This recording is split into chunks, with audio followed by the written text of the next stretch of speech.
Okay, today's video is about the Sorcerer.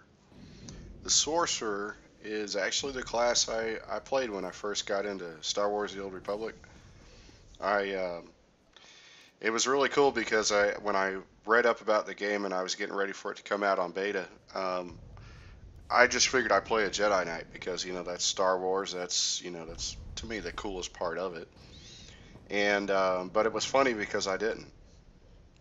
I looked at the classes, and when the Sith Inquisitor was shown, I was like, oh, that is just too cool. And as I got to know the game a little better and realized that the narrative and the storyline was a big part of it, I was like, okay, so I get to play a class, a character that's going to tell the story from the Empire's side of view, because every other Star Wars game was about the good guys, Kyle Katarn, the good Jedi, whatever.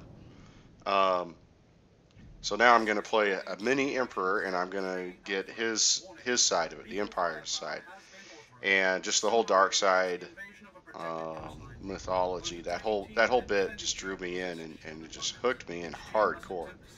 So sometimes your perspective is a big part of stuff, and in this case that was definitely the case. I was like, I gotta play this guy because I want to see what the dark side's all about, and what that entails, at least as far as this game goes. And I actually played a assassin first because I wanted to play the double-bladed lightsaber guy, and I love the double-bladed lightsaber. And but I didn't stick with that. I played the assassin for a little bit and decided I wanted to see what the Inquisitor was like. And the Inquisitor, I don't think well, it was, to me, it was pretty obvious that it was a more powerful class. Maybe the assassin does more damage, or it can do, just as much.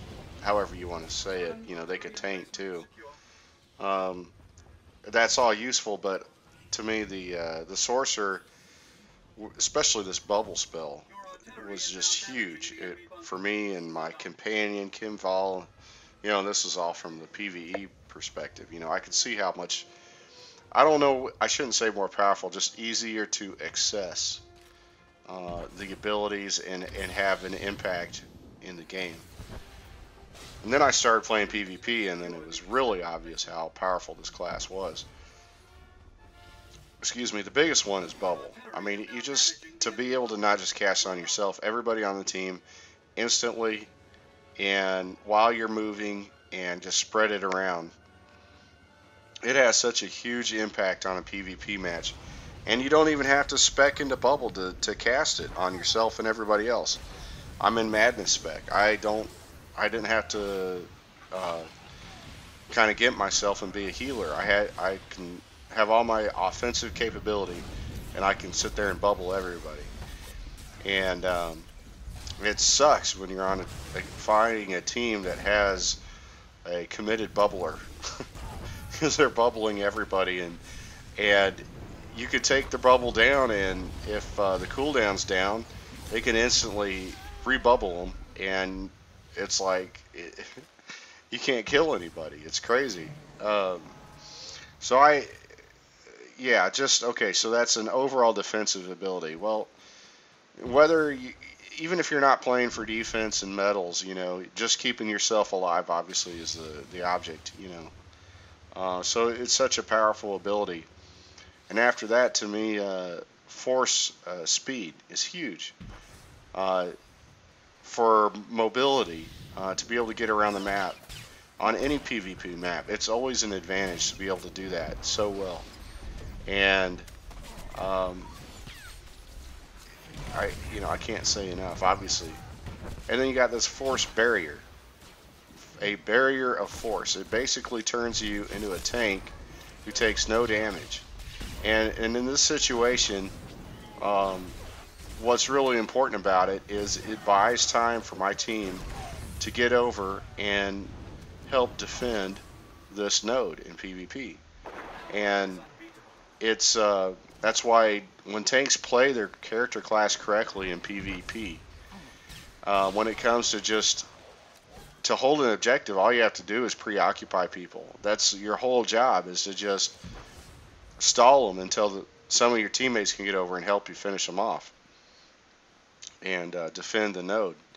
So it's so obviously important, and it's great that you can get it in a class that's essentially a wizard type of character, um, and it turns you into a tank periodically. You know, Uh, you take those and you give a class, you take those abilities and give those to a class with even average damage ability, and it's very, very powerful. I mean, it's really it's cool if you're playing a Sorc, how much you could influence the tide of a battle. It's also annoying if you're playing against a Sorc who, as I call it, he's a committed bubbler. If he's if he's bubbling everybody and even healing on top of it, and smart enough to keep out of harm's way, I mean, it can change the whole battle for you. Um, and a lot of PvP matches are won by healers. You know, a good healer who knows how to keep everybody up as much as they can and stay out of trouble. Just it really is huge. But anyway, it's it's great because on top of players have complained so much and whined so much about such a powerful class already. Um, BioWare changed, like, let's see, Force Leech is a relatively new spell, but you can talent it to where you can cast it while moving. It's a channeled spell, but you can keep moving while you're casting it, and it steals life while it does damage. I mean, it's it's really powerful, and you know, between it and Forest Barrier, yeah, I give the complainers a lot of credit because they've made this very powerful class even more powerful. Um, so you know, if you're the type of player that likes to PvP and the Force using mage or wizard is appealing to you, then this is probably a no-brainer, and you're probably already playing one. But sometimes, you know, you play PvP because you want to win. And if you want to win, and if you want to give a lot of times your team the best chance of winning, just play a Sorc, bubble everybody. You don't even have to play as a healer. You can do Madness or Lightning, and still just do a hell of a lot for your team. I mean, there's no just if that's how you focus. I mean, it's amazing, and it's actually kind of wrong too. It's not just a little out of balance. It's way out of balance. But you know, I'm not the type of person that wants to go in and complain and have a negative view. You know, if that's how I feel, I'm not going to keep playing. I'm not going to sit there and whine, please help this class. You know, I'll either play it and enjoy it, or I'll play something else. I mean, um, now, to me, when it comes to the Sage, which is the Republic good guy version of this class, it's so completely night and day different.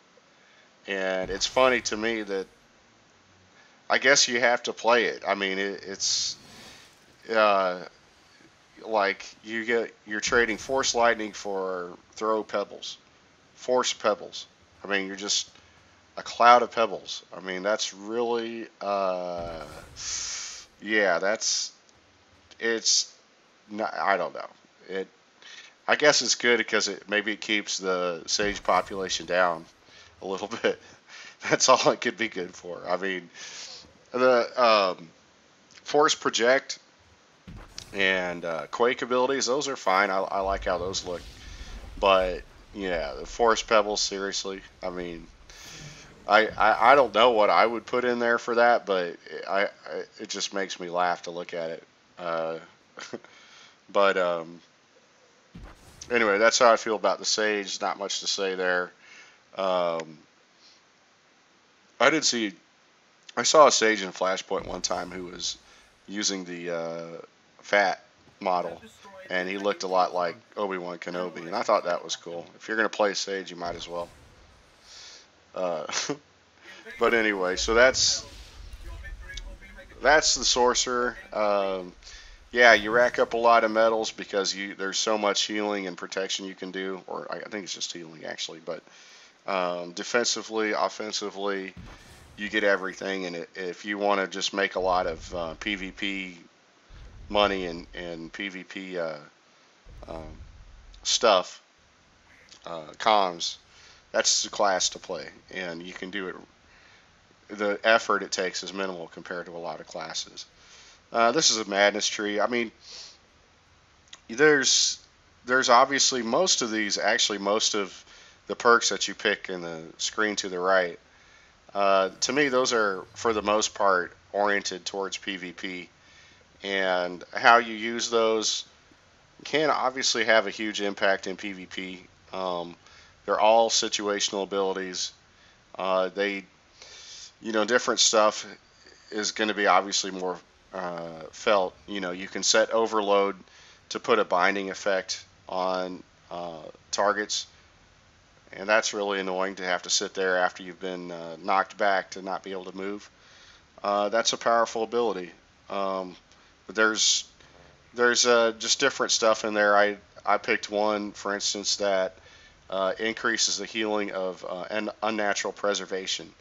And when you have a self heal on a short cooldown, to boost that just makes you that much more powerful. So I picked that.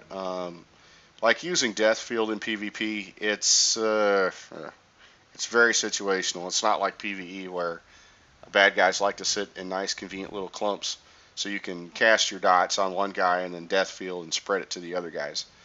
Um, but sometimes it happens in PvP, and that's obviously a great moment. But um, it's just they've simplified the trees, the class skill trees, to the point where you can't hybrid anymore.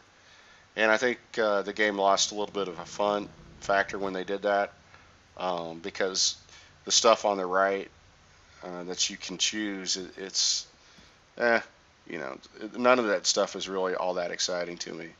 The hybrid trees, especially for some of the other classes, made them really cool and made something fun out of some classes that were a bit boring. Um, but anyway, I just I really should have done a video about this class first, because it's really the class that hooked me into SWTOR.